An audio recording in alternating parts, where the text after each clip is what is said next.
Todo empezó un sábado de calima, de esos en los que el aire de Sevilla pesa como el plomo. Encontré una cámara oculta dentro de mi detector de humo mientras cambiaba la batería. No era un dispositivo cualquiera, era una instalación profesional, una lente diminuta con conexión inalámbrica apuntando directamente a la puerta de mi dormitorio. A mis 69 años, viviendo solo en mi finca de olivos a las afueras de la capital, me hice la pregunta que ningún padre debería tener que hacerse. ¿Por qué querría alguien verme dormir? Para encontrar la respuesta, tomé una decisión de viejo sabueso. Dejé la cámara exactamente donde estaba. No dije nada. No llamé a nadie. Simplemente, empecé a prestar atención.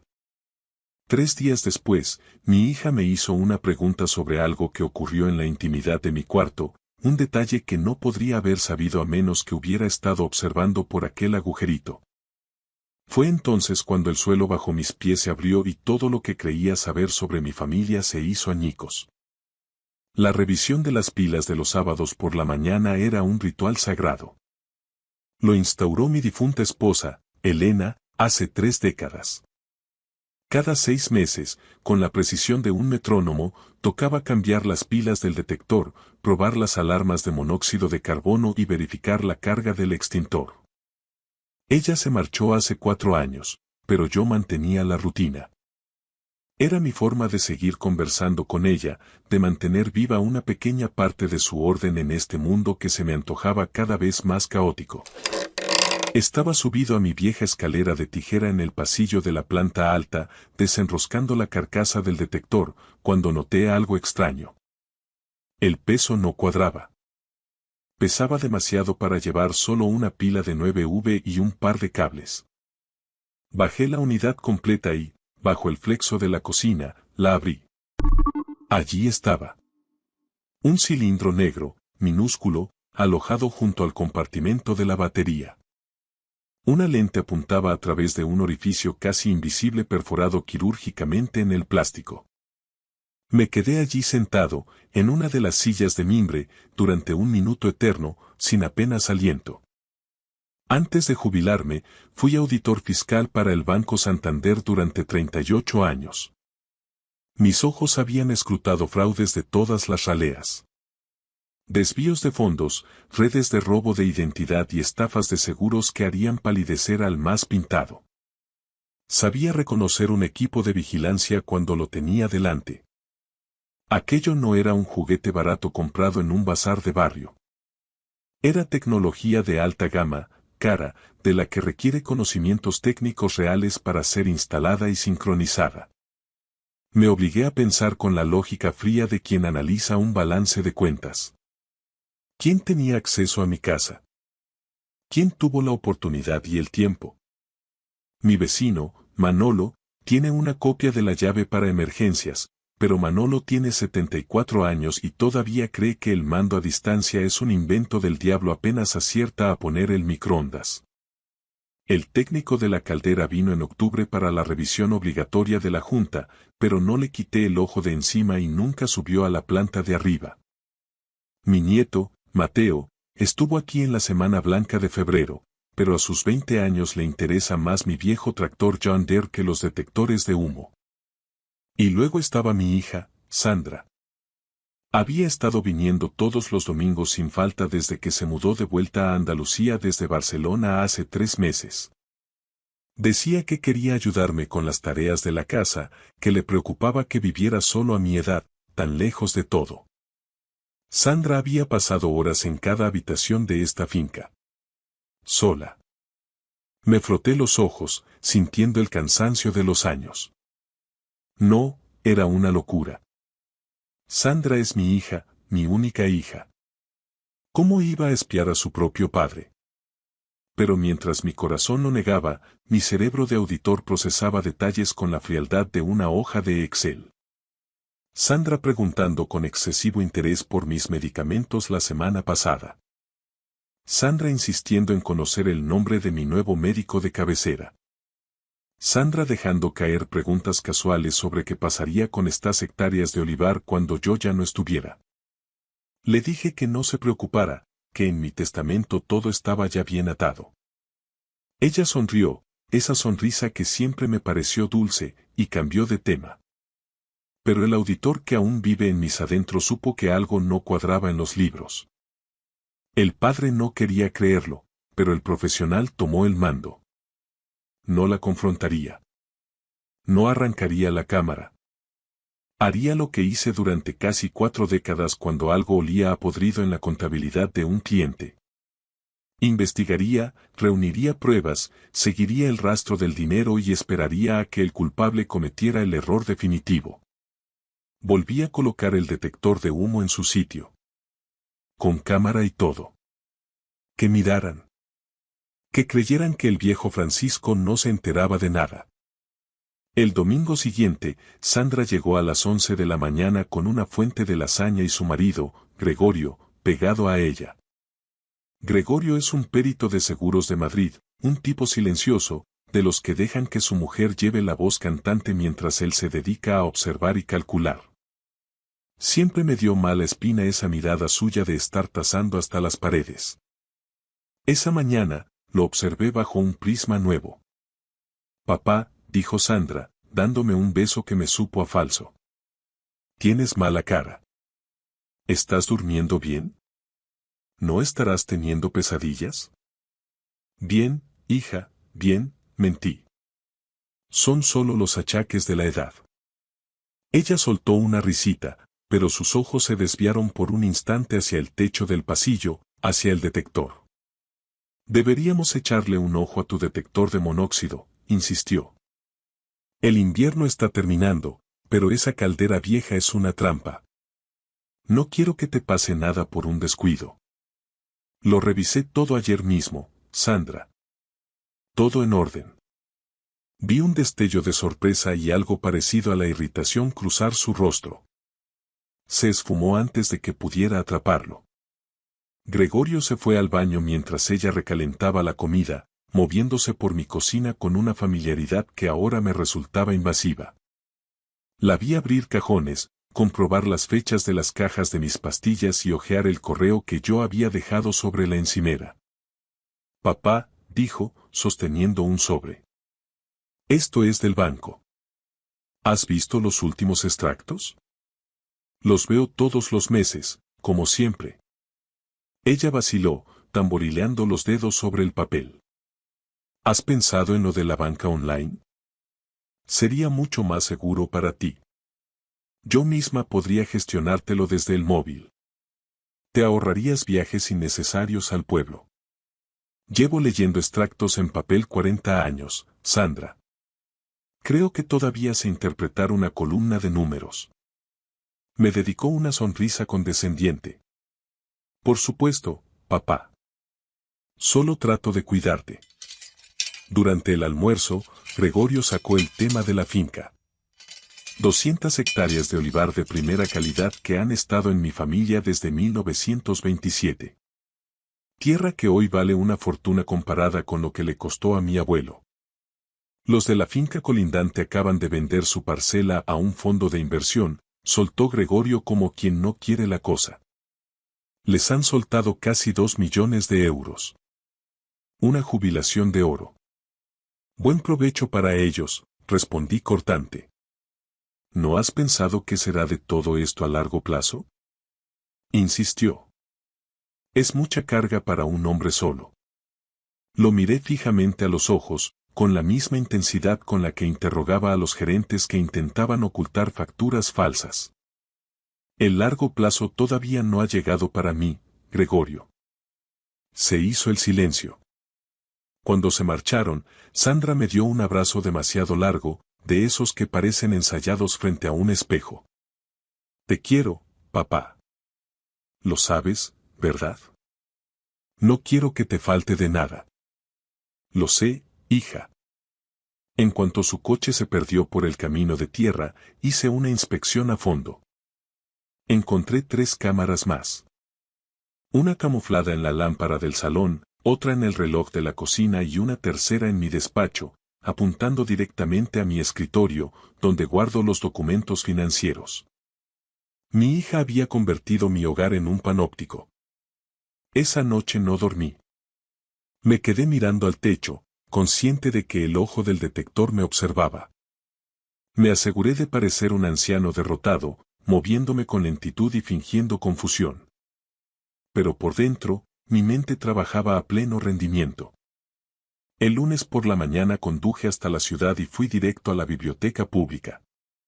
No podía usar el ordenador de casa si tenían acceso a las cámaras, tendrían acceso a mi red Wi-Fi y a mis claves.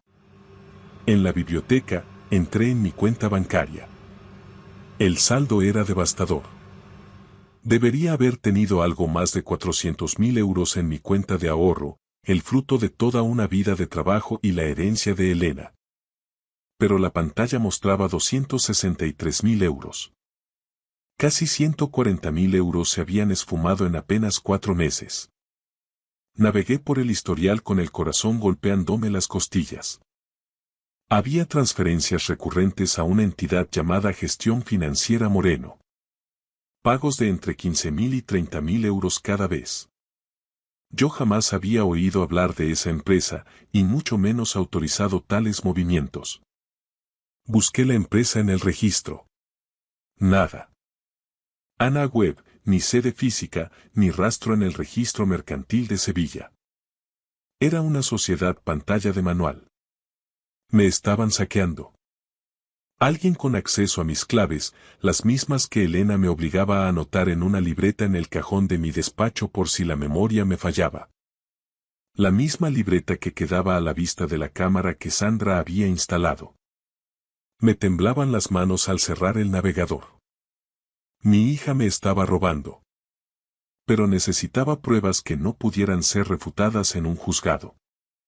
Fui directo a la comandancia de la Guardia Civil. Conocía a varios agentes de mis años de auditoría forense. El sargento García, un buen hombre, ya se había jubilado, así que me atendió una sargento llamada López. Le conté todo. Las cámaras, el dinero desaparecido, mis sospechas sobre Sandra y Gregorio. Ella escuchó en silencio, anotando cada detalle. Señor González, le creo, dijo al fin. Pero sin pruebas directas que vinculen a su hija con esas transferencias, nuestras manos están atadas. Podría ser un ciberataque externo. ¿Y sobre las cámaras? Si ella tiene llave y usted le permite la entrada, alegarán que era por su propia seguridad ante una supuesta demencia. Entendí perfectamente. Había estado en el otro lado de la mesa demasiadas veces. ¿Qué puedo hacer entonces? Me dio el contacto de una investigadora privada en Sevilla, Patricia Fuertes, experta en delitos económicos y abuso patrimonial a mayores. Documente cada movimiento, me advirtió la sargento. Y tenga mucho cuidado, señor González. Si están haciendo esto, no se van a detener. Estos casos siempre escalan. Me fui a casa con la palabra escalar martilleando en mi cabeza. El juego había empezado, y yo no pensaba perder mi finca ni mi dignidad sin luchar hasta el último aliento. Llamé a Patricia Fuertes a la mañana siguiente desde una cabina pública junto a una gasolinera de la red Repsol, en la autovía hacia Córdoba. Nos reunimos por la tarde en una cafetería de Carmona, un lugar con suficiente soledad y trasiego de turistas para que nadie reparase en un viejo agricultor hablando con una desconocida. Patricia rondaba los 50, tenía la mirada afilada de quien ha visto mucha miseria humana y esa franqueza directa que yo tanto valoraba. Había sido inspectora forense en la Comisión Nacional del Mercado de Valores, CNMV, durante 15 años antes de establecerse por su cuenta. Se lo conté todo, desde la primera cámara hasta el descuadre de mi libreta de ahorros. No me interrumpió ni una sola vez. Cuando terminé, dio un sorbo a su café solo y asintió con una mueca amarga. Esto sigue un patrón de manual, Francisco. Lo llamamos abuso patrimonial. Hijos adultos que sienten que la herencia es un derecho presente y no una expectativa futura. Empiezan con la vigilancia para aprender sus rutinas y hacerse con sus claves. Luego pasan al expolio financiero. El último paso, el más peligroso, es el control legal absoluto. ¿Control legal? Pregunté, sintiendo un escalofrío que no tenía que ver con el aire acondicionado del local. Poderes notariales de carácter preventivo, sentenció ella, o una demanda de medidas de apoyo, lo que antes llamábamos incapacitación judicial. Una vez que logran que un juez o un notario les dé el control, pueden vender su finca, vaciar sus fondos de inversión e incluso decidir en qué residencia lo ingresan. Todo con el sello del Estado. Todo legal. Se me heló la sangre. Recordé a Sandra preguntando por mi médico de cabecera en el centro de salud, interesándose por si tenía lagunas o si me sentía desorientado al despertar. Estaba preparando el terreno. ¿Cómo los frenamos, Patricia? Primero, con evidencias irrefutables. Yo rastrearé esas transferencias. Gestión financiera Morán apesta a sociedad pantalla y en este país, por muy listos que se crean, siempre queda un rastro de papel en el registro mercantil. Segundo, necesitamos vincular a su yerno. Ese tal Gregorio es el cerebro logístico, estoy segura. Tercero, documentaremos cada cámara. Modelos, frecuencias y direcciones IP. Y entonces, volveremos a la Guardia Civil con un atestado que el juez de guardia no puede ignorar. Hizo una pausa y me miró con una mezcla de respeto y advertencia. Pero Francisco, si su hija está metida en esto hasta el cuello, confrontarla sin protección es peligroso. Cuando esta gente se ve acorralada y ve que el botín se les escapa, pueden volverse violentos. ¿Tiene algún sitio seguro donde quedarse? Pensé en mi finca, en la tierra que mi abuelo roturó con mulas y sudor bajo el sol de justicia de agosto. No me muevo de mi casa, dije con firmeza. Esa tierra es mía y de la memoria de mi mujer. No me van a echar de allí como a un perro viejo. Durante las siguientes 2 semanas, Patricia se sumergió en las cloacas de las finanzas mientras yo interpretaba el papel de mi vida. El de un anciano en pleno declive cognitivo. Arrastraba los pies al caminar por el porche, repetía anécdotas del servicio militar 3 veces en la misma cena y le hacía a Sandra la misma pregunta sobre el tiempo con apenas 5 minutos de diferencia. Ella se lo tragaba todo con una mezcla de satisfacción y fingida pena. «Papá, ¿te has tomado hoy la medicación para la cabeza?», me preguntó un domingo, mientras servía el café. «¿Qué medicación, hija?».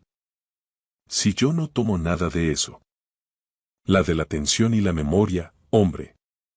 La de la caja azul, la que te trajo el especialista. Yo no voy a ningún especialista, Sandra. Mi médico es el de siempre, el del pueblo. Ella sonrió con esa condescendencia hirviente, como quien calma a un niño que insiste en que el cielo es verde. Claro que sí, papá. Yo misma fui a la farmacia de guardia el mes pasado por ellas. Estás un poco despistado, pero no pasa nada, para eso estamos nosotros. Ella nunca había pisado la farmacia por mí, pero quería sembrar en mi propia mente la duda de mi cordura. Tal vez tengas razón, dije bajando la cabeza, se me olvidan las cosas. Sus ojos se iluminaron con un brillo depredador que me revolvió el estómago. Esa noche, Patricia me llamó a mi móvil limpio, el que había comprado en un locutorio de Sevilla. Francisco, tengo el informe. Gestión Financiera Morán se constituyó hace 6 meses. El administrador único es Gregorio Morán. Tu yerno ni siquiera se molestó en usar un testaferro. Creyó que un viejo jubilado en una finca nunca sabría mirar en el registro mercantil. He rastreado los fondos. El dinero voló de tu cuenta a la sociedad pantalla, de ahí a una cuenta puente en Lituania y ha vuelto a España a nombre de otra SL. Que acaba de presentar una oferta en firme por varios terrenos agrícolas. Déjame adivinar, interrumpí. Quieren comprar mi propio olivar. Peor aún, Patricia suspiró. Ya han iniciado el papeleo administrativo. He localizado un borrador de contrato de compraventa donde tú apareces como vendedor y la SL. De Gregorio como compradora. Pero tú no firmas, Francisco. Firma Sandra en tu nombre, usando un poder notarial preventivo. Eso es mentira. Yo no he pisado una notaría en años. El poder se inscribió hace 3 semanas. La firma es una calca exacta de la tuya, probablemente obtenida de algún documento que firmaste sin mirar. Recordé entonces la tarjeta de felicitación para el cumpleaños de Mateo y unos papeles del seguro del tractor que Sandra me puso delante mientras yo cocinaba. Firma aquí, papá, es solo un trámite para la póliza. Se me cayó el alma a los pies. ¿Qué pasos damos ahora? Mañana mismo tenemos cita con la sargento López. Con el informe de la trazabilidad del dinero y el poder falso, tenemos suficiente para imputarles estafa agravada, falsedad documental y un delito de maltrato psicológico y económico. Pero hay algo más, Francisco. He revisado los registros de llamadas de tu hija. Ha contactado 4 veces este mes con el geriátrico, Los Azahares, una residencia privada de lujo en las afueras de Sevilla. Tienen una unidad de estancia cerrada para pacientes con demencia severa. ¿Quieren encerrarme? Es el cierre perfecto.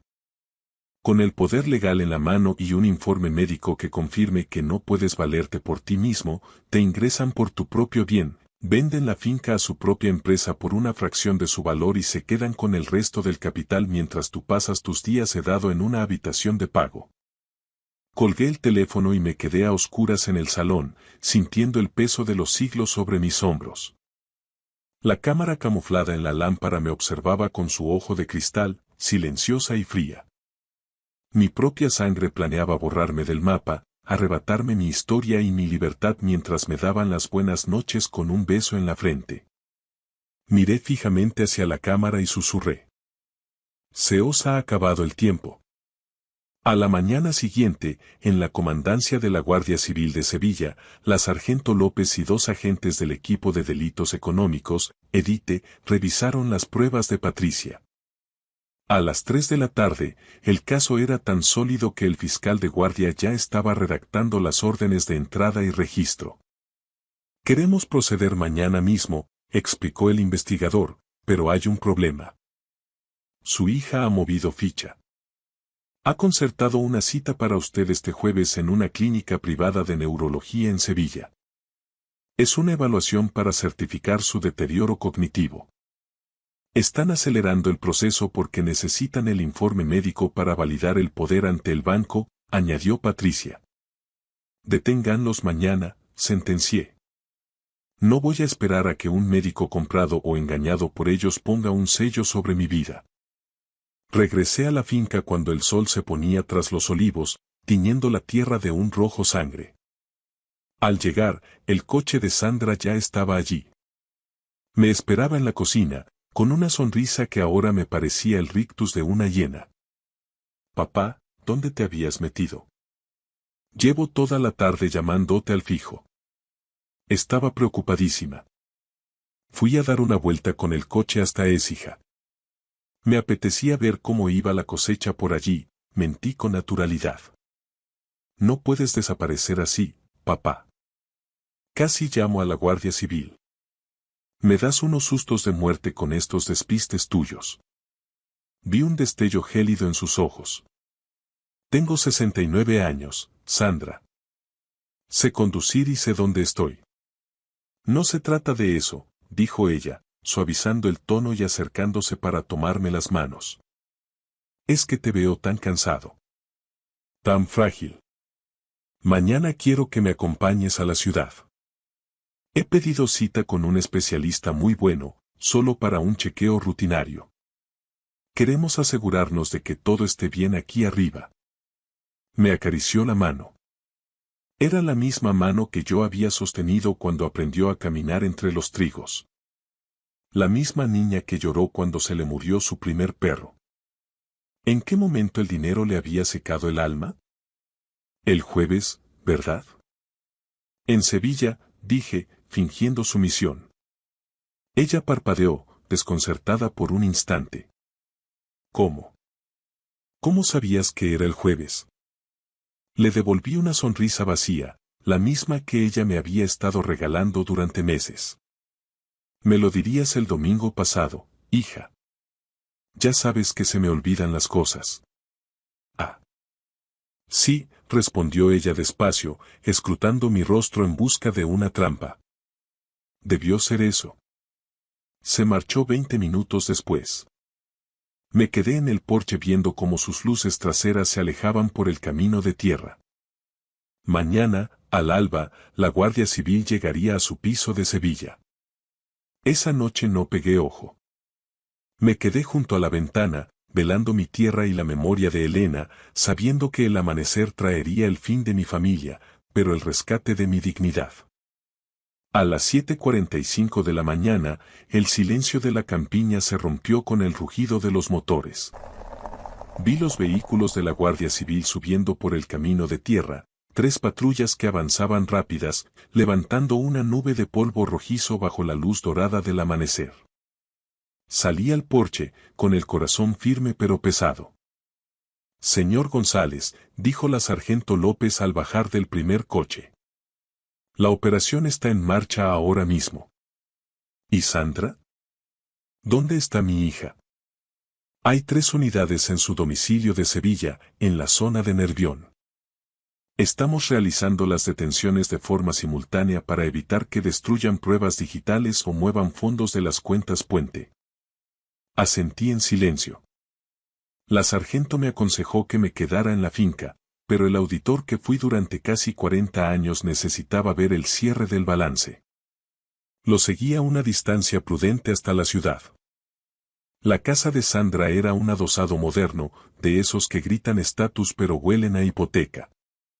En la puerta estaban aparcados el todoterreno de Gregorio y el SUV de mi hija.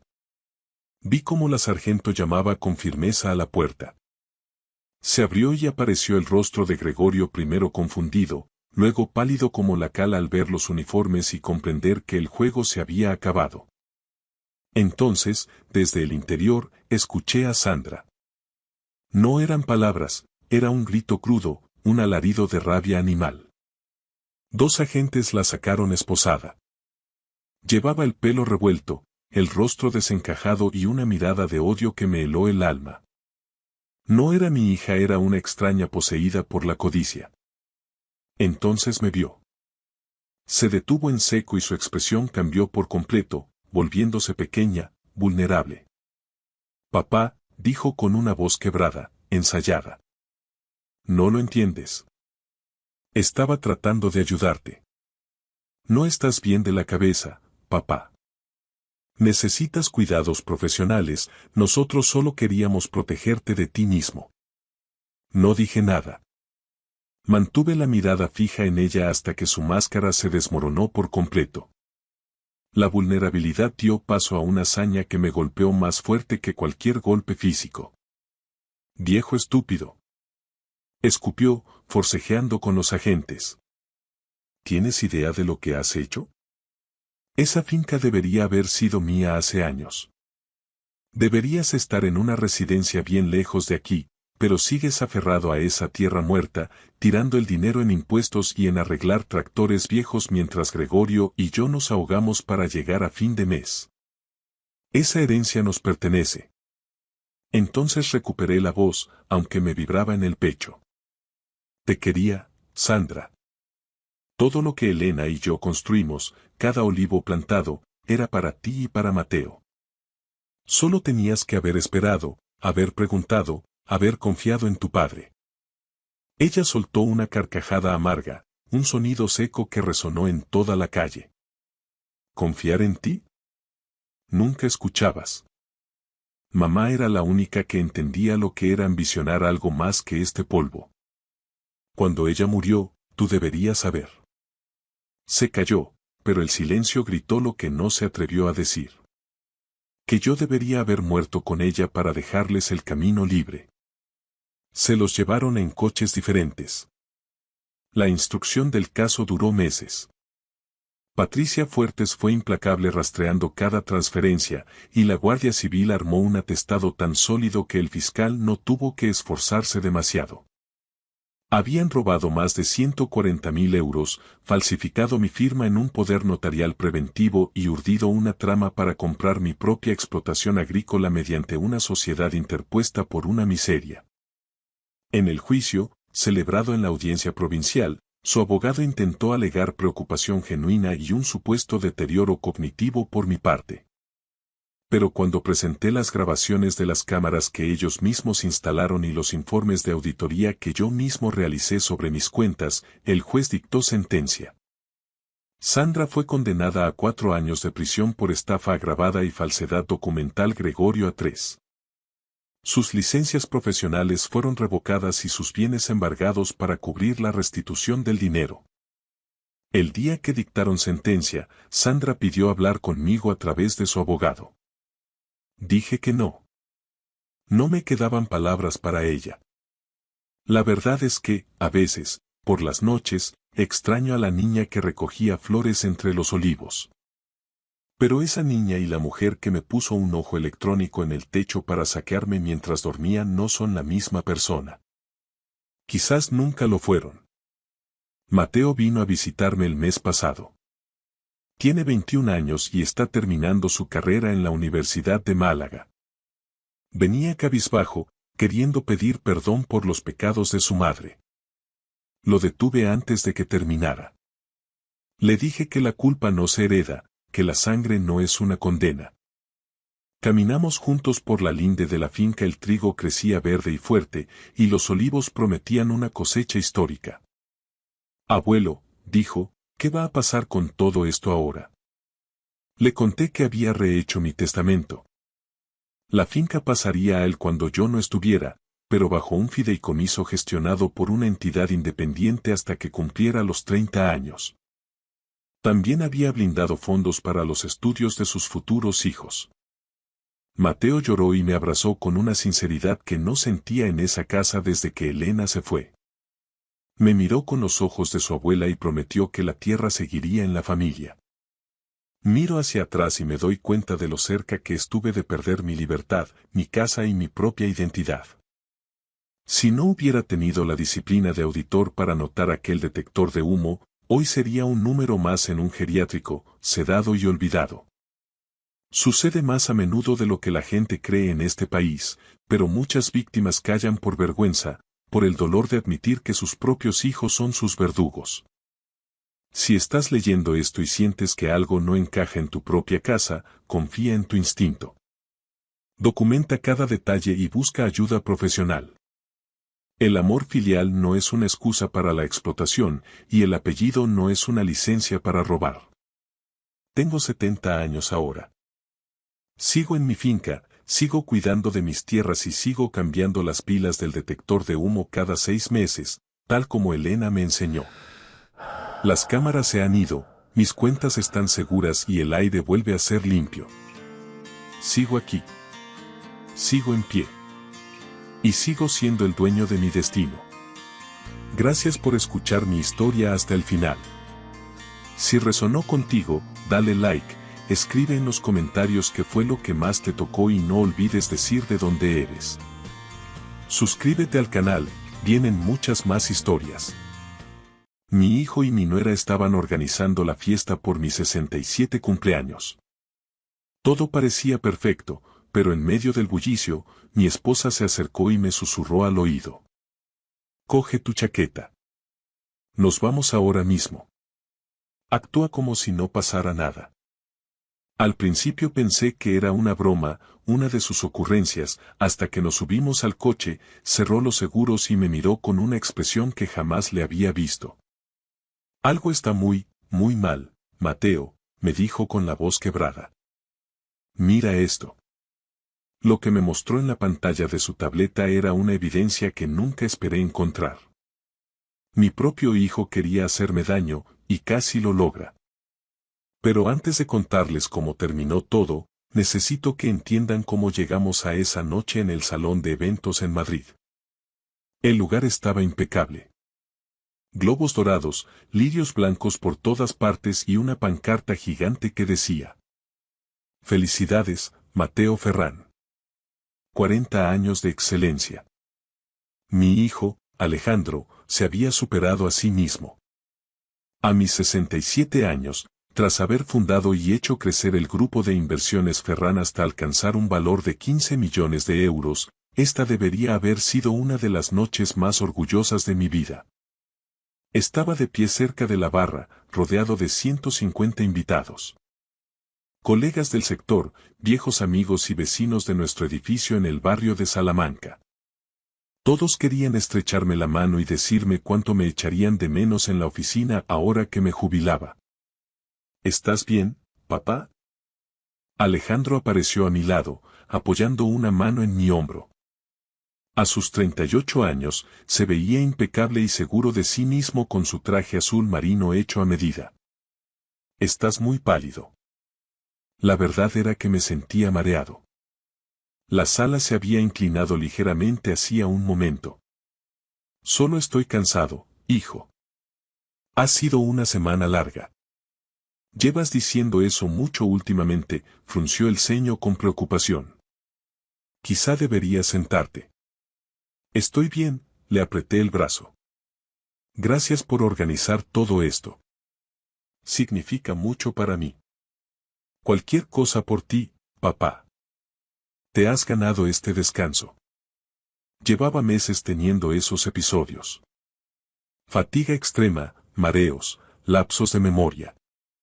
Mi esposa, Elena, los llamaba cosas de la edad, aunque el brillo de preocupación en sus ojos decía otra cosa.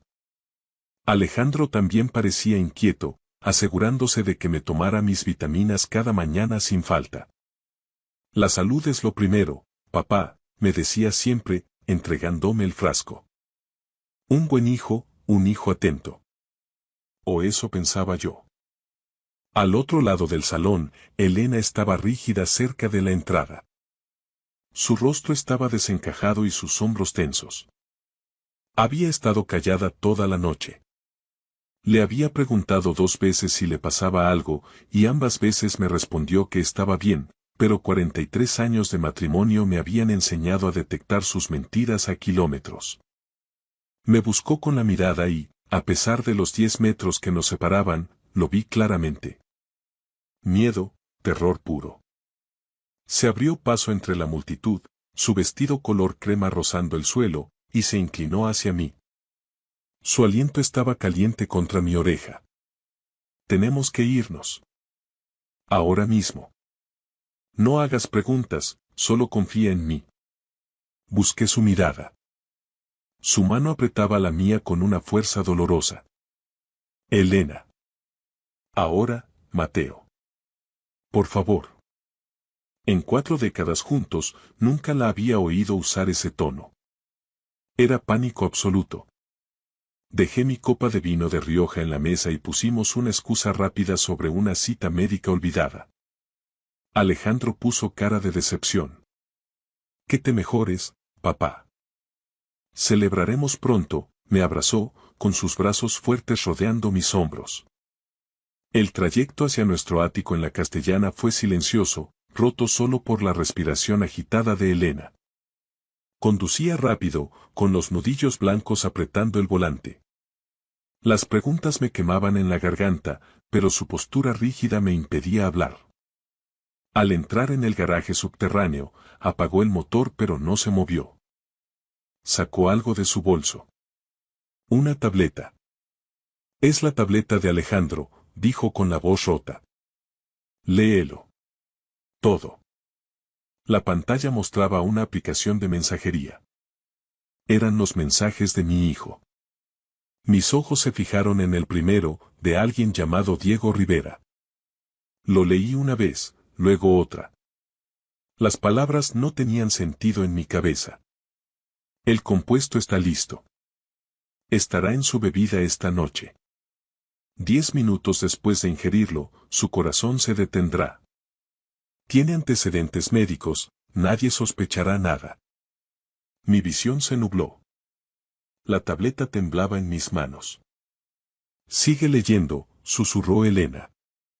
Deslicé la pantalla. Había más mensajes, fechas que se remontaban a 6 meses atrás.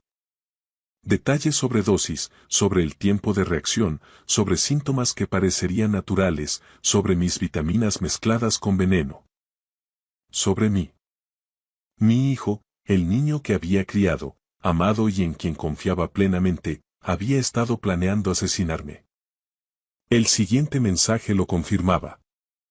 Perfecto. 6 meses de preparación. Esta noche terminamos con esto. Tu padre no sufrirá. Rápido, limpio, indetectable. Y luego el dinero de la herencia será tuyo. No podía respirar. Las paredes del garaje parecían cerrarse sobre mí. Mateo. La mano de Elena cubrió la mía. Encontré esto hace 3 días. He estado tratando de entender qué hacer, pero esta noche se suponía que... No pudo terminar la frase. No hacía falta. Esta noche se suponía que era mi última noche con vida. Subimos al ático de alguna manera, aunque no recuerdo el trayecto en el ascensor. El hogar que habíamos construido durante décadas me resultaba ajeno, como si estuviera en la casa de un extraño. Elena me guió hasta el sofá, pero me fue imposible sentarme, mis piernas se movían por puro instinto, de un lado a otro del salón. Esto tiene que ser un error, dije, sintiendo como la tableta se resbalaba de mis manos sudorosas. Alguien ha hackeado su cuenta. Es falso, Elena. Alejandro no haría algo así. Es nuestro hijo, yo sé quién es. Elena rompió a llorar, las lágrimas surcaban su rostro con una amargura que me heló la sangre. ¿Crees que yo quería creerlo? He pasado 3 días rezando para estar equivocada. ¿3 días? La cifra me golpeó como una bofetada. Lo has sabido durante 3 días y no dijiste nada. ¿Cómo le dices a tu marido que su propio hijo está intentando asesinarlo? Asesinato. La palabra quedó suspendida en el aire, pesada y letal. Elena me pidió que leyera el resto, y lo hice. Vi 6 meses de planificación meticulosa entre Alejandro y un tal Diego Rivera, que resultó ser el hermano de mi nuera, Rebeca, y químico de profesión. Hablaban de dosis, de cómo hacer que los síntomas parecieran naturales. Un mensaje de hace 4 meses me detuvo el corazón. Alejandro, se está debilitando. La fatiga es notable. ¿Cuánto más, Diego? La respuesta fue: 2 meses más. Luego aumentamos para el empuje final. El envenenamiento lento es un arte. Apenas llegué al baño antes de vomitar. Al salir, Elena me contó cómo lo descubrió. El miércoles por la mañana fue al apartamento de Alejandro en el barrio de Salamanca para recoger la tableta que él se había dejado en nuestra casa la semana anterior. Él estaba en el gimnasio y Rebeca se estaba duchando. La tableta estaba en la encimera de la cocina y la pantalla se iluminó con una notificación de Diego sobre el compuesto listo. Elena se quedó allí, en su cocina, leyendo cómo planeaban matarme y cómo mis vitaminas diarias eran la vía del veneno. La salud es lo primero, papá, repetí en un susurro, recordando la sonrisa de mi hijo cada mañana al darme el frasco. Me estaba matando con una sonrisa. Elena había tomado fotos de los mensajes con su móvil y se fue antes de que Rebeca saliera de la ducha. No llamó a la policía de inmediato porque seguía esperando que hubiera una explicación lógica, porque era nuestro hijo. Pero tras la escena del banquete, ya no había dudas. Mañana mismo, dijo Elena con una firmeza renovada, iremos al hospital. Necesitamos una analítica de sangre. Necesitamos pruebas reales. Elena. Sin discusiones, Mateo. Si me equivoco, te pediré perdón el resto de mi vida. Pero si tengo razón, nuestro hijo lleva 6 meses asesinándote. En el fondo, yo sabía que ella tenía razón. Acepté. Esa noche, mientras Madrid brillaba al otro lado del ventanal, yo solo podía pensar en que Alejandro estaría preguntándose por qué nos fuimos pronto de su fiesta perfecta y cuánto tiempo le quedaba para heredar mi fortuna. A la mañana siguiente, la sala de espera del Hospital Universitario La Paz olía a desinfectante y ansiedad. Tras 3 horas de espera, el doctor Ayes nos recibió. Su tono hizo que se me encogiera el estómago. Señor Ferrán, he revisado su analítica 3 veces e incluso envié muestras a otros laboratorios para confirmar. Tiene niveles de un compuesto basado en potasio significativamente elevados en su sistema. ¿Qué significa eso? Pregunté con un hilo de voz. Significa que alguien le ha estado envenenando de forma lenta y metódica. Por los patrones de acumulación, estimo que lleva 6 meses expuesto. Los mensajes tenían razón. Elena preguntó cuánto daño había. El doctor nos miró con gravedad. Al nivel actual, le quedan quizás 1 o 2 semanas antes de que el compuesto le provoque una parada cardíaca fulminante. La habitación giró. 1 o 2 semanas. Alejandro no solo planeaba matarme, ya lo estaba haciendo. El doctor mencionó que debía informar a las autoridades y Elena le aseguró que ya teníamos pruebas del intento, pero que necesitábamos el informe toxicológico oficial para la policía. Sentados en el coche, en el parking del hospital, el silencio era absoluto mientras el tráfico de la Castellana seguía su curso ajeno a mi tragedia. Mi hijo me había entregado la muerte en un frasco de pastillas cada mañana. ¿Qué hacemos ahora?, preguntó Elena. Miré mis manos, las mismas que lo sostuvieron al nacer y que le enseñaron a jugar al fútbol en el parque. Estaban temblando, pero ya no de miedo. Sentí una rabia fría, clara y enfocada. Ahora vamos a luchar, dije mientras arrancaba el motor. Alejandro quería matarme por mi dinero. Está a punto de aprender de qué es capaz su padre cuando lucha por su vida. Teníamos 1 semana, tal vez 2, pero sería suficiente. El jueves por la tarde, Elena y yo nos reunimos con Ramón Forqué en su despacho del centro de Madrid. Ramón era un abogado de 65 años, de cabello canoso y una presencia imperturbable, forjada tras décadas lidiando con casos de herencias y tragedias familiares. Su oficina tenía vistas a la Gran Vía, donde la ciudad seguía su curso como si nada hubiera cambiado. Señor Ferrán, dijo Ramón, estudiando las fotos de los mensajes que Elena le había enviado, esto es condenatorio, pero no servirá en un tribunal español. Se obtuvieron sin una orden judicial del dispositivo personal de Alejandro. Cualquier abogado defensor haría que las desestimaran. ¿Entonces se irá de rositas? La amargura inundó mi voz. No si lo hacemos bien. Necesitamos pruebas obtenidas legalmente. Vamos a tenderle una trampa. Invitadlos a cenar a vuestra casa. Al ser vuestra propiedad, podemos grabar legalmente todo lo que ocurra. Si Alejandro intenta envenenarte de nuevo, lo tendremos. Ramón llamó a Pablo Henderson, un exdetective de la Policía Nacional que ahora trabajaba como investigador privado. Pablo entró en la sala con paso firme y abrió su portátil. He estado investigando a su nuera, dijo Pablo. Se hace llamar Rebecca Morgan, pero hace 4 años era Nicole Patterson. Estuvo casada con un banquero de inversiones en Valencia que murió tras caerse por las escaleras. La muerte se declaró accidental, pero su hija nunca lo creyó. Nicole heredó 2 millones de euros y desapareció. Se cambió el nombre legalmente justo antes de conocer a su hijo. Me quedé helado. Mi hijo se había aliado con una profesional. Pablo añadió que el hermano de ella, Diego Rivera, trabajaba en un laboratorio farmacéutico y había estado desviando compuestos de potasio, lo justo para matarme sin levantar sospechas. Si demostramos que Diego suministró el veneno, es conspiración para el asesinato, sentenció Ramón. Traicionará a Alejandro y Rebeca para salvarse a sí mismo. El plan era para la cena del sábado. Instalaríamos cámaras y micrófonos ocultos legalmente en mi ático. Le daríamos a Alejandro la oportunidad perfecta para terminar lo que empezó. Un equipo de paramédicos estaría a 2 portales de distancia con fármacos de quelación y equipo cardíaco. Una vez que hagamos esto, no hay vuelta atrás, me advirtió Ramón.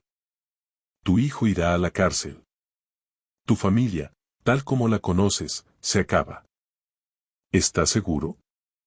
Pensé en los 6 meses de vitaminas y sonrisas falsas.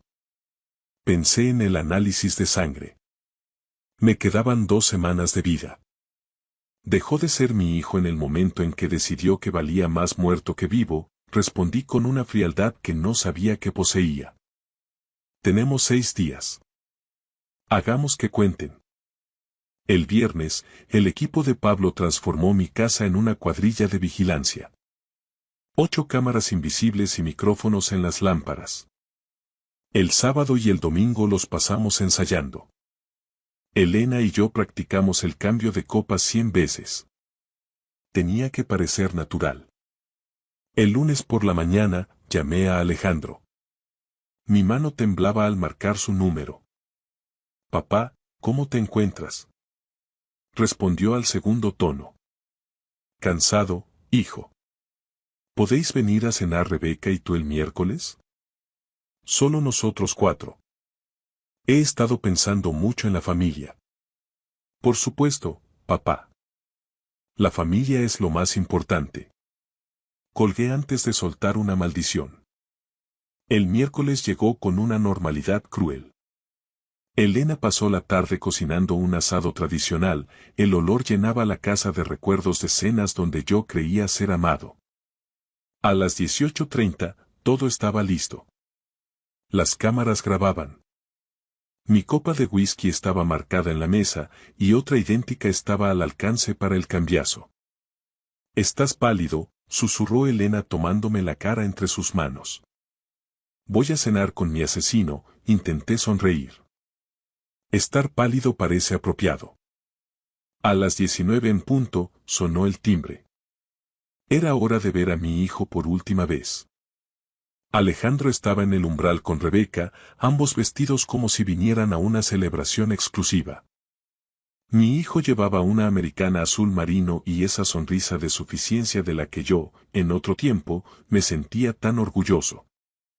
Rebeca lucía elegante con un vestido negro, pero sus ojos brillaban con una anticipación que ahora me resultaba gélida. Papá, Alejandro me abrazó. Tuve que hacer un esfuerzo sobrehumano para no retroceder. Te veo mejor.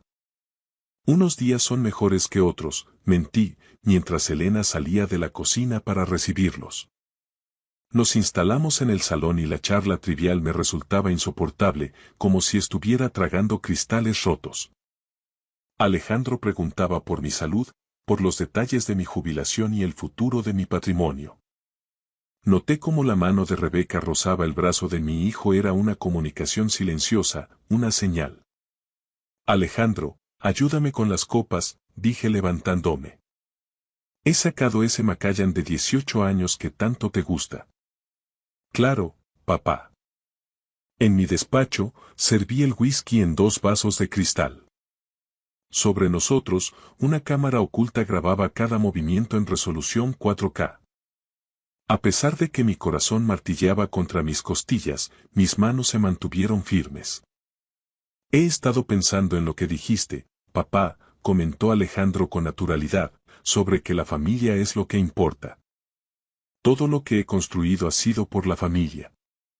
Vuelvo ahora mismo, he olvidado el hielo, dije, dejando las botellas sobre la mesa. Salí al pasillo y dejé a Alejandro a solas con las copas durante exactamente 10 segundos. 10 segundos para que mi hijo tomara su decisión final. Cuando regresé con el hielo, él estaba junto a la ventana, con las manos en los bolsillos y una calma aparente. Los vasos estaban sobre mi escritorio, el líquido ámbar captando la luz del flexo. Eché los hielos y le entregué su copa. Regresamos al comedor. La copa de whisky marcada estaba en mi sitio. Alejandro levantó la suya. Por la familia, brindó. Por la familia, ecoé yo. Llevé el vaso a mis labios cuando Elena, moviéndose detrás de mí para servir la fuente de asado, golpeó mi brazo con el codo, un movimiento que habíamos ensayado hasta la saciedad. El vaso voló de mi mano, el cristal estalló contra el suelo de madera y el whisky se desparramó por el mantel. Dios mío, Mateo.